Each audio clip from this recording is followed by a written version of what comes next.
오늘 저는 여러분과 함께 인생의 가장 근본적인 질문 하나를 이야기하고자 합니다. 나는 왜 사는가? 이 질문을 던졌던 사람 바로 프리드리히 니체입니다. 그는 이렇게 말했습니다. 살아야 할 왜가 있는 사람은 거의 뭐든 어떻게도 견뎌낼 수 있다. 이 문장은 절망 속에서도 버텨야 하는 이유, 혼돈 속에서도 방향을 잃지 않는 힘을 설명합니다. 오늘 우리는 이 한 문장 속에 숨어있는 삶의 근본 에너지를 함께 탐구해 보려 합니다. 1부. 인생의 가장 위험한 순간은 의미를 잃을 때. 우리 인생에서 가장 위험한 순간은 실패할 때가 아닙니다. 의미를 잃을 때입니다. 사람은 고통을 견딜 수 있습니다. 배신도 상실도 빈곤도 견딜 수 있습니다.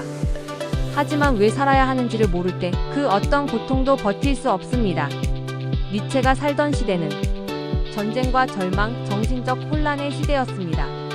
그는 수많은 인간이 어떻게 살아야 할까에 매달리다 왜 살아야 하는가를 잃어버린 것을 보았습니다. 그는 깨달았습니다. 인생은 방법의 문제가 아니라 의미의 문제다.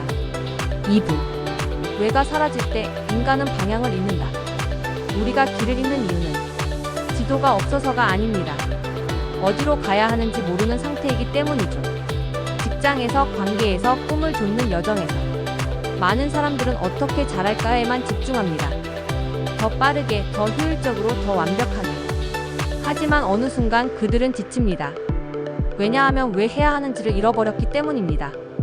삶의 에너지는 목적에서 나옵니다. 왜를 잃으면 어떻게는 무의미해집니다. 니체는 이렇게 말했습니다. 인간은 목적이 있을 때 어떤 고통도 견뎌낸다. 그 목적은 돈이나 명예가 아니라 존재의 이유, 즉 내가 살아야 할 이유입니다. 3부. 삶의 이유는 결과가 아니라 의미에서 온다. 우리는 흔히 이렇게 생각합니다.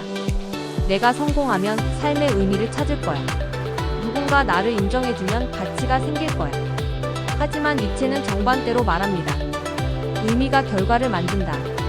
의미는 목표의 끝에 있는 게 아니라 여정의 시작점에 있습니다. 예를 들어볼까요? 한 의사는 사람을 살리고 싶다는 이유로 밤새 병원에 남습니다. 한 교사는 한 아이의 인생을 바꾸고 싶다는 이유로 수백 번의 수업을 준비합니다. 그들의 일상은 힘들지만 무너지지 않습니다.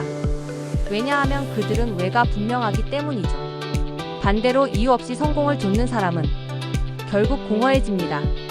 그는 이루었지만 살지 못합니다. 4부.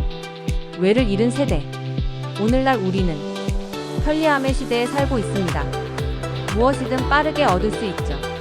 정보, 음식, 사람, 성공까지도. 하지만 아이러니하게도 이 시대는 가장 의미를 잃은 세대이기도 합니다. 우리는 살아가지만 살아있는 이유는 모릅니다. SNS 속 타인의 삶을 보며 나도 저렇게 돼야겠다고 생각하지만 그건 타인의 왜이지 나의 왜가 아닙니다. 니체는 말했습니다. 남의 이유로 사는 사람은 결국 남의 인생을 살게 된다. 5부. 고통이 당신의 이유를 시험할 때. 니체의 말이 진짜 빛나는 순간은 삶이 당신을 부수려 할 때입니다. 고통은 우리에게 질문합니다. 너는 왜 이걸 견디고 있니? 그 질문 앞에서 이유가 없는 사람은 무너집니다. 하지만 왜가 있는 사람은 그 고통 속에서도 의미를 찾습니다. 예를 들어 가족을 위해 일하는 사람은 힘들어도 버팁니다. 꿈을 위해 달리는 사람은 실패해도 다시 일어납니다. 그들은 어떻게 보다 왜에 집중합니다.